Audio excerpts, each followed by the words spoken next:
It was a little past midnight when I heard the knock. At first, I thought I imagined it, a soft tap, barely audible over the hum of the ceiling fan. Then it came again. 3 slow knocks. Mom? It was my son, Daniel. His voice was calm, but there was something strange about it, flat, almost detached. He was only 16, but that night, he sounded older. I told him to come in. The door creaked open, and he stood there in his pajamas, his face pale under the dim light.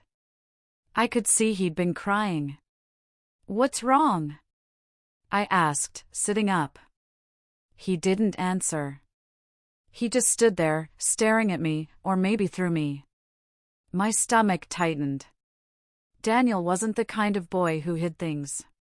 He'd always been open, the kind of child who'd tell me about his day down to every little detail. But this was different. When I asked again, he said something I'll never forget. "Mom, there's someone in my room." At first, I thought he meant an intruder. My heart raced. I grabbed my phone, ready to call the police, but he stopped me. "Not someone real," he said quietly. "He's sitting on my bed. He talks to me every night." I froze. For a second, I thought he was joking. But his eyes, they weren't the eyes of a boy making up stories. They were wide and terrified. I followed him to his room. The hallway felt colder than usual, and when I stepped in, a chill ran through me. His room looked normal, books on the desk, posters on the wall, the nightlight glowing softly near his bed. But Daniel pointed to the corner. "He sits there," he whispered. I didn't see anyone, of course. But there was something heavy in the air, like the silence itself was watching us.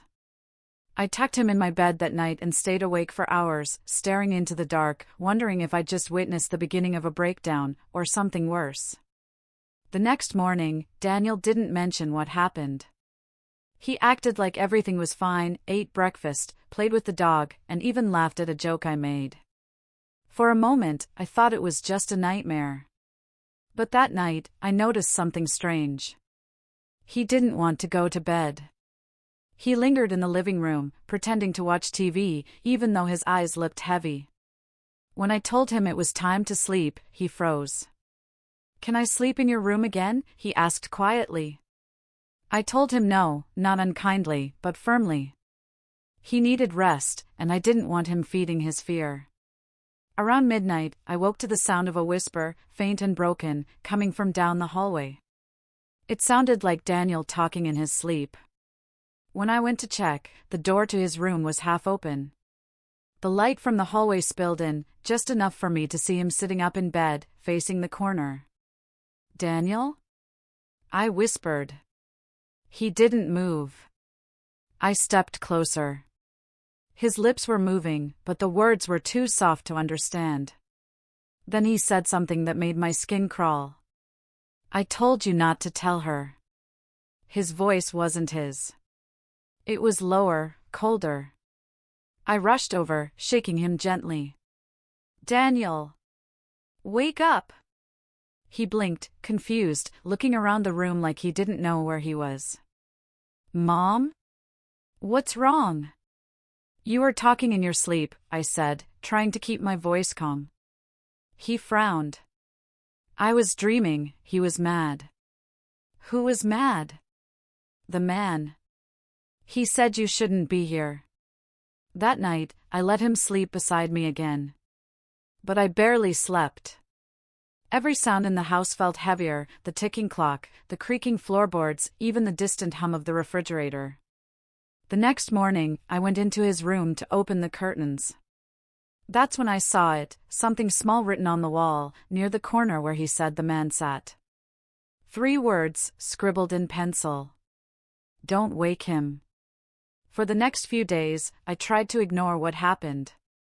I scrubbed the words off his wall, bought him a new lamp, even burned lavender before bed like one of my coworkers suggested.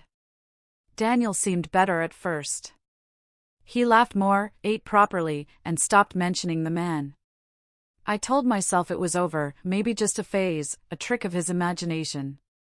But then the whispering came back. Sometimes, when I passed by his room, I'd hear him talking softly to someone. When I opened the door, he'd stop immediately and stare at me, like I'd caught him doing something wrong. "Who are you talking to?" I asked one night. He shook his head. "No one." But his eyes said otherwise. By the third night, I started hearing things too. Faint noises, like breathing or someone dragging their hands slowly along the wall. Once, when I turned off his light, I could swear I saw a shadow move in the corner before vanishing.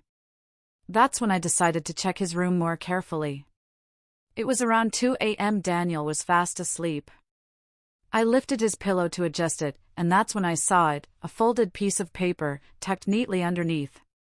My first thought was that it was a note from school. But when I opened it, the handwriting didn't look like Daniel's. It was uneven, jagged, written with what looked like trembling hands. It read, "She knows now." I stared at it, confused.